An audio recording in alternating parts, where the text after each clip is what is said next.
مجھ سے زنا ہو گیا ہے، تو اس زنا کی وجہ سے میرے پیٹ میں بچہ ہے، تو میں چاہتی ہوں کہ آپ مجھے دنیا میں ہی سزا دے دیں، آخرت کی سزا بہت مشکل ہے، تو آخرت کی سزا مجھ سے برداشت نہیں ہوگی، لہٰذا آپ مجھے دنیا ہی میں سزا دے دیں تاکہ میں آخرت کی سزا سے بچ سکوں۔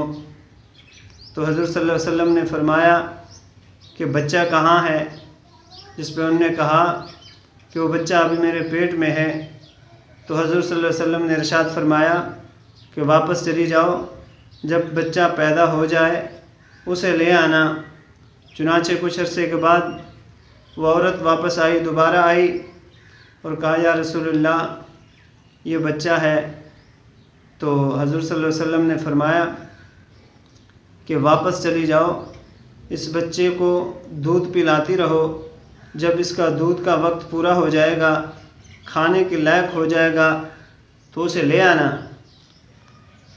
تو کتابوں میں آتا ہے کہ کچھ عرصہ بعد جب وہ عورت، وہ خاتون بچے کو لے کر آئی تو اس بچے کے ہاتھ میں کھانے کا ٹکڑا تھا، روٹی کا، تو وہ کھا رہا تھا۔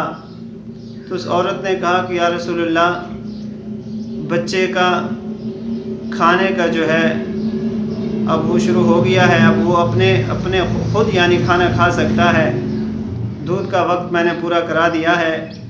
جس پر حضور صلی اللہ علیہ وسلم نے اس سے بچہ لے کر ایک مسلمان کو دیا اور اسے سنسار ہونے کا حکم دیا، یعنی کہ گڑھا کھودا، اس میں اس عورت کو بٹھایا اور گڑھے میں دوبارہ مٹی ڈالی، یعنی کہ گردن تک مٹی ڈالی۔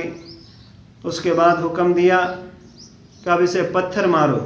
سنسار یعنی شریعت میں ایک حد ہے، تو وہ اللہ تعالیٰ کے نبی نے وہ حد لگائی اور کہا کہ اسے سنسار کرو۔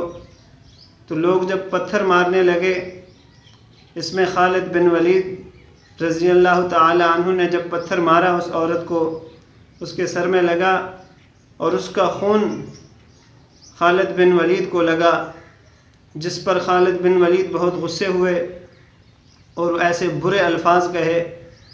تو حضور صلی اللہ علیہ وسلم نے کہا کہ خالد بن ولید ایسے مت کہو، خدا کی قسم اس نے جو توبہ کی ہے، وہ اگر ایک ظالم آدمی، بڑے سے بڑا ظالم آدمی بھی یہ توبہ کر لے تو فوراً اللہ تعالیٰ قبول فرما لے گا۔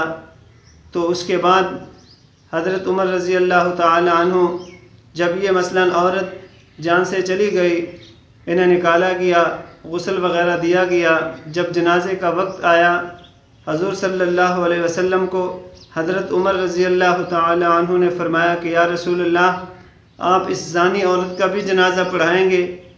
جس پر حضور صلی اللہ علیہ وسلم بہت غمگین ہوئے اور کہا کہ اے عمر، اللہ کی قسم اس عورت نے جو توبہ کی ہے، اگر یہ مدینہ کے 70 گناہگاروں میں یہ توبہ تقسیم کر دیں تو سب کے سب معاف کر دیے جائیں گے۔ تو اللہ تعالی ہم سب کو عمل کرنے کی توفیق عطا فرمائے۔ تو جہنم کے عذاب سے یہ عورت کیوں ڈرتی تھی؟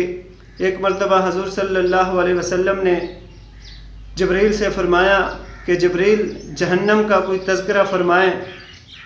تو جبرائیل نے کہا کہ یا رسول اللہ جہنم کا جو ادنا عذاب ہے، چھوٹے سے چھوٹا، کم سے کم عذاب ہے، وہ یہ کہ جہنمی کو لوہے کے جوتے پہنائے جائیں گے اور ان لوہوں کے جوتوں کے سیک اور یہ اتنا ہوگا، اتنا سخت ہوگا کہ اس انسان کا، اس جہنمی کا دماغ ابلتا ہوا کانوں اور ناک کے ذریعے سے باہر بہتا ہوا نظر آئے گا۔ اس کے بعد